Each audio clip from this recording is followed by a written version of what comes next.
Alam niyo ba guys, yung katulong ng kapatid ng amo ko, tingnan niyo, binigyan ako ng hadiah. Ayan, pakita ko sa inyo. Isuot ko na ulit yung aking engagement ring. Charot. So, binigyan niya ako ng ng earrings. Hindi siya, guys ha, ano lang siya, fashion lang siya. Pero appreciate natin kasi at least nakatanggap tayo ng hadiah dun sa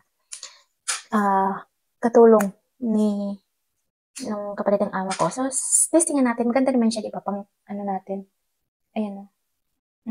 Oh, di ba? Ang laki.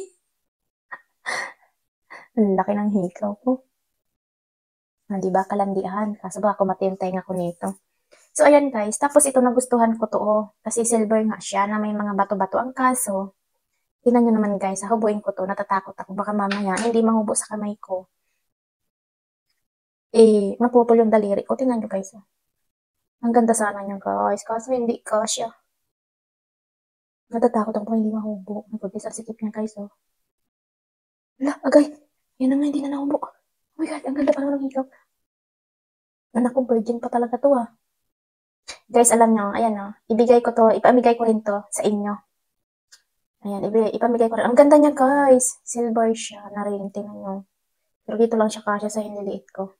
Bagay lang to sa may payat na daliri. Alam ko na bigay ko sa sister-in-law ko. Kasi maliit ang daliri, no? Tingnan nyo guys, ang ganda pa naman niya. Silver.